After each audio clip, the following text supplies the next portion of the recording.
ಈ ಸೆಷನ್ನಲ್ಲಿ ನಾವು ಸೂರ್ಯನ ಬೆಳಕಿನಲ್ಲಿ ಫೋಟೋವೋಲ್ಟಾಯಿಕ್ ಕೋಶದ ವಿವಿಧ ಕೋನಗಳು ಮತ್ತು ಇಳಿಜಾರುಗಳಲ್ಲಿ ಅವುಗಳನ್ನು ಪರೀಕ್ಷಿಸುವುದು ಹೇಗೆ ಎಂಬುದನ್ನು ಕಲಿಯಲಿದ್ದೇವೆ. ಈ ಸೆಷನ್ ಕೊನೆಯಲ್ಲಿ ನೀವು ಸೌರ ಪ್ಯಾನೆಲ್ಗಳು ಸೂರ್ಯನ ಬೆಳಕು ಎದುರಿಸಲು ಉತ್ತಮವಾದ ದಿಕ್ಕನ್ನು ತಿಳಿದುಕೊಳ್ಳಲು ಸಾಧ್ಯವಾಗುತ್ತದೆ. ಸೌರ ಪ್ಯಾನೆಲ್ಗಳ ಇಳಿಜಾರಿನ ಸ್ಥಿರ ಅಥವಾ ಬದಲಾಗುವ ಕೋನದಲ್ಲಿ ಪ್ಯಾನೆಲ್ ಸ್ಥಾಪನೆಯ ನಿರ್ದಿಷ್ಟ ಮಾಹಿತಿ, ಸೂರ್ಯನ ಬೆಳಕಿನಲ್ಲಿ ವಿವಿಧ ಕೋನಗಳು ಮತ್ತು ದಿಕ್ಕುಗಳಲ್ಲಿ ಪಿವಿ ಶೆಲ್ ಅಥವಾ ಪ್ಯಾನೆಲ್ನ ಕೆಲಸವನ್ನ ವಿವರಿಸುವಿರಿ. ಸೌರ ಪ್ಯಾನೆಲ್ ಎದುರಿಸಲು ಉತ್ತಮವಾದ ದಿಕ್ಕನ್ನು ತಿಳಿದುಕೊಳ್ಳುವ ಮೂಲಕ ನಾವು ಈ ಸೆಷನ್ ಪ್ರಾರಂಭಿಸೋಣ. ಸೌರ ಪ್ಯಾನೆಲ್ಗಳನ್ನು ಕ್ರಮವಾಗಿ ದಕ್ಷಿಣ ಅಥವಾ ಉತ್ತರ ಗೋಳಾರ್ಧದ ಸ್ಥಳವನ್ನು ಅವಲಂಬಿಸಿ ಉತ್ತರಕ್ಕೆ ಅಥವಾ ದಕ್ಷಿಣಕ್ಕೆ ಮುಖ ಮಾಡುವಂತೆ ಇರಿಸುವುದು ಸಾಂಪ್ರದಾಯಿಕ ಸಲಹೆಯಾಗಿದೆ. ಯಾಕಂದ್ರೆ ಉತ್ತರ ಗೋಳಾರ್ಧದಲ್ಲಿ ವಾಸಿಸುವವರಿಗೆ ಸೂರ್ಯ ಯಾವಾಗಲೂ ಆಕಾಶದ ದಕ್ಷಿಣ ಭಾಗದಲ್ಲಿ ಇರುತ್ತಾನೆ. ನಾವು ಅದರ ಸುತ್ತ ನಮ್ಮ ವಾರ್ಷಿಕ ಕಕ್ಷೆಯನ್ನು ಪೂರ್ಣಗೊಳಿಸುತ್ತೇವೆ. ಅದರಂತೆ ದಕ್ಷಿಣ ಗೋಳಾರ್ಧದಲ್ಲಿ ವಾಸಿಸುವವರಿಗೆ ಸೂರ್ಯ ಯಾವಾಗಲೂ ಆಕಾಶದ ಉತ್ತರ ಭಾಗದಲ್ಲಿರುತ್ತಾನೆ. ನಾವು ಅದರ ಸುತ್ತ ನಮ್ಮ ವಾರ್ಷಿಕ ಕಕ್ಷೆಯನ್ನು ಪೂರ್ಣಗೊಳಿಸುತ್ತೇವೆ.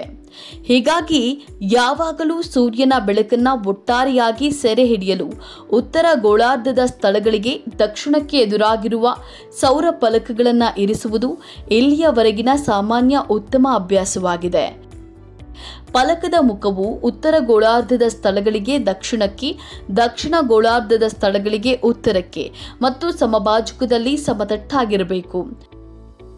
ಸಾಮಾನ್ಯವಾಗಿ ಈ ದಕ್ಷಿಣಾಭಿಮುಖ ಫಲಕಗಳನ್ನು 30 ಮತ್ತು 40 ಡಿಗ್ರಿ ಕೋನದ ನಡುವೆ ಓರೆಯಾಗಿಸಬೇಕು ಎಂಬುದು ಸೌರ ಉದ್ಯಮದಲ್ಲಿರುವ ಸಾಮಾನ್ಯ ಜ್ಞಾನವಾಗಿದೆ.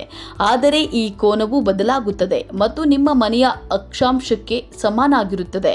ಸಮಭಾಜಕ್ಕೆ ಸಂಬಂಧಿಸಿದಂತೆ ನೀವು ಉತ್ತರಕ್ಕೆ ಎಷ್ಟು ದೂರದಲ್ಲಿದ್ದೀರಿ. ಈ ಕೋನ ನಿರ್ದಿಷ್ಟತೆಯ ಹಿಂದಿನ ತಾರ್ಕಿಕತೆ ಏನೆಂದರೆ, ಸೂರ್ಯನ ಬೆಳಕು ಲಂಬ ಕೋನದಲ್ಲಿ ಫಲಕಗಳನ್ನು ಹೊಡೆಯುವುದನ್ನು ಖಚಿತಪಡಿಸಿಕೊಳ್ಳುವುದಾಗಿದೆ. ಇದು ಹೆಚ್ಚಿನ ಶಕ್ತಿಯನ್ನು ಉತ್ಪಾದಿಸುತ್ತದೆ.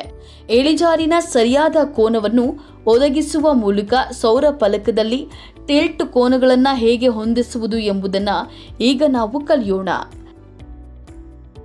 ಸೂರ್ಯನ ಪಥ ವರ್ಷವಿಡೀ ಬದಲಾಗುತ್ತದೆ. ಬೇಸಿಗೆಯಲ್ಲಿ ದಿನಗಳು ಹೆಚ್ಚಾಗಿರುತ್ತವೆ. ಅಂದರೆ ಸೂರ್ಯನ ಬೇಸಿಗೆಯ ಹಾದಿಯಿಂದಾಗಿ ನಾವು ಸೂರ್ಯನ ಬೆಳಕನ್ನು ಹೆಚ್ಚಾಗಿ ಪಡೆಯುತ್ತೇವೆ. ಹಾಗಾಗಿ ಸೌರ ಫಲಕಗಳು ಬೇಸಿಗೆಯಲ್ಲಿ ಹೆಚ್ಚಿನ ಶಕ್ತಿಯನ್ನು ಉತ್ಪಾದಿಸಲು ಸಾಧ್ಯವಾಗುತ್ತದೆ. ಚಳಿಗಾಲದಲ್ಲಿ ಸೂರ್ಯನ ಕಿರಣಗಳು ಕಡಿಮೆ ನೇರವಾಗಿರುತ್ತವೆ.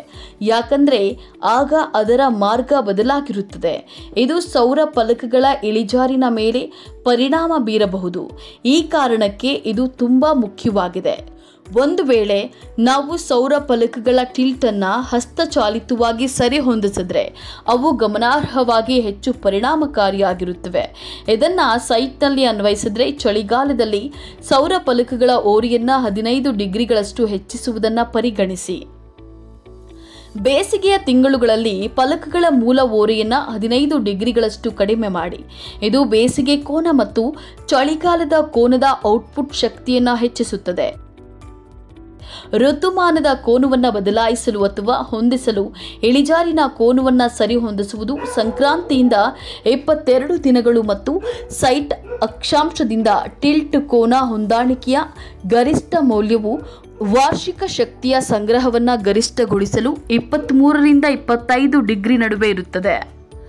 ಒಂದು ವೇಳೆ ನಿಮ್ಮ ಅಕ್ಷಾಂಶವು 25 ಡಿಗ್ರಿ ಮತ್ತು 50 ಡಿಗ್ರಿ ನಡುವೆ ಇದ್ದರೆ ಬೇಸಿಗೆಯ ಅತ್ಯುತ್ತಮ ಟಿಲ್ಟ್ ಕೋನವು ಅಕ್ಷಾಂಶ ಸಮಯ 0.93 ಮೈನಸ್ 21 ಡಿಗ್ರಿ ಆಗಿರುತ್ತದೆ. ಚಳಿಗಾಲದ ಅತ್ಯುತ್ತಮ ಟಿಲ್ಟ್ ಕೋನವೆಂದರೆ ಅಕ್ಷಾಂಶ ಸಮಯ 0875 ಜೊತೆಗೆ 19.2 ಡಿಗ್ರಿ ಆಗಿರುತ್ತದೆ. ಋತುಗಳು: ಚಳಿಗಾಲ ಡಿಸೆಂಬರ್ನಿಂದ ಫೆಬ್ರವರಿಯವರೆಗೆ, ವಸಂತ ಮಾರ್ಚ್ನಿಂದ ಮೇವರೆಗೆ, ಬೇಸಿಗೆ ಜೂನ್ನಿಂದ ಆಗಸ್ಟ್ವರೆಗೆ ಮತ್ತು ಶರತ್ಕಾಲ ಸೆಪ್ಟೆಂಬರ್ನಿಂದ ನವೆಂಬರ್ನವರೆಗೆ. ಈಗ ನಿಮ್ಮ ಜ್ಞಾನವನ್ನು ಪರೀಕ್ಷಿಸಲು ನಾವು ಕೆಲವು ಕಾರ್ಯಗಳನ್ನು ಮಾಡೋಣ.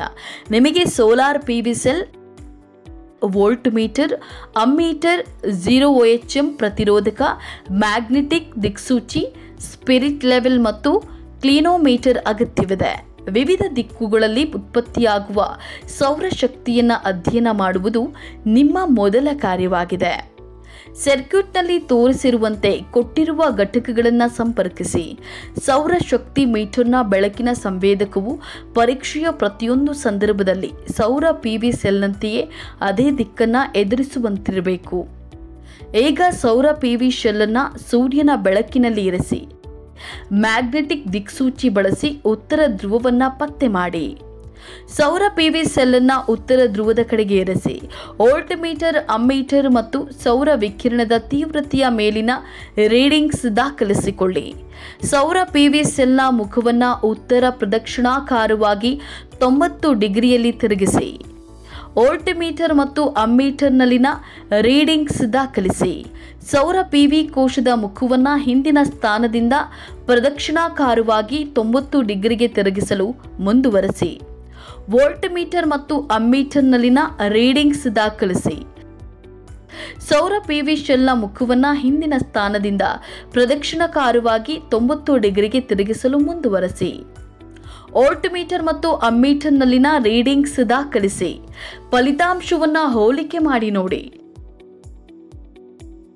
ನಿಮ್ಮ ಮುಂದಿನ ಕಾರ್ಯವು ವಿಭಿನ್ನ ಕೋನಗಳಲ್ಲಿ ಉತ್ಪತ್ತಿಯಾಗುವ ಸೌರಶಕ್ತಿಯನ್ನು ಅಧ್ಯಯನ ಮಾಡುವುದಾಗಿದೆ. ಸೌರಶಕ್ತಿ ಮೀಟರ್ನ ಬೆಳಕಿನ ಸಂವೇದಕವು ಪರೀಕ್ಷೆಯ ಪ್ರತಿಯೊಂದು ಸಂದರ್ಭದಲ್ಲಿ ಸೌರ PV ಶೆಲ್ನಂತೆಯೇ ಅದೇ ದಿಕ್ಕಿನಲ್ಲಿ ಎದುರಿಸುವಂತಿರಲಿ. ಆಗ ಪ್ರಯೋಗದ ಯಾವುದೇ ಹಂತದಲ್ಲಿ PV ಶೆಲ್ ಮೇಲೆ ಯಾವುದೇ ನೆರಳು ಬೀಳದಿರುವುದನ್ನು ಗಮನಿಸಿ. ಸರ್ಕ್ಯೂಟ್ನಲ್ಲಿ ತೋರಿಸಿರುವಂತೆ ಕೊಟ್ಟಿರುವ ಪ್ಯಾನೆಲ್ಗಳನ್ನು ಸಂಪರ್ಕಿಸಿ. ಸೌರ PV ಶೆಲ್ಲನ್ನು ಸೂರ್ಯನ ಬೆಳಕಿನಲ್ಲಿ ಸಮತಟ್ಟಾದ ಮೇಲ್ಮೈಯಲ್ಲಿ ಇರಿಸಿ. ಹೊಂದಾಣಿಕೆಯ ಸಮತಲದಲ್ಲಿ ಜೋಡಿಸಿದರೆ ವಿಭಿನ್ನ ಪ್ರವೃತ್ತಿಗಳನ್ನು ಹೆಚ್ಚು ಸೂಕ್ತವಾಗಿ ಅನುಮತಿಸುತ್ತದೆ. ಇಲ್ಲದಿದ್ದರೆ ಇದನ್ನು ಹಸ್ತಚಾಲಿತವಾಗಿ ಮಾಡಬೇಕಾಗುತ್ತದೆ. ಸ್ಪಿರಿಟ್ ಮಟ್ಟವು ನೆಲಕ್ಕೆ ಸಮಾನಾಂತರವಾಗಿ ಸಮತಟ್ಟಾದ ಮೇಲ್ಮೈಯನ್ನು ತೋರಿಸುತ್ತದೆ ಎಂಬುದನ್ನು ಪರಿಶೀಲಿಸಿ. ಕ್ಲಿನೋಮೀಟರ್ ಬಳಸಿ ಕೋನವನ್ನು ಅಳೆಯಿರಿ. ಅದು 0 ಡಿಗ್ರಿ ತೋರಿಸುತ್ತದೆ ಎಂಬುದನ್ನು ದೃಢೀಕರಿಸಿ. ಸೌರ PV ಶೆಲ್ಲನ್ನು ದಕ್ಷಿಣದ ಕಡೆಗೆ ಇರಿಸಿ.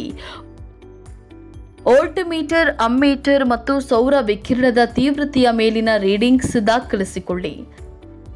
ಸೌರ PV ಶೆಲ್ ಮುಖವನ್ನು 0 ಡಿಗ್ರಿಯಿಂದ 5 ಡಿಗ್ರಿ ಹಂತಗಳ ಮೂಲಕ ಮೇಲಕ್ಕೆತ್ತಿ. ವೋಲ್ಟ್ಮೀಟರ್ ಮತ್ತು ಅಮ್ಮೀಟರ್ನಲ್ಲಿನ ರೀಡಿಂಗ್ಸ್ ದಾಖಲಿಸಿ.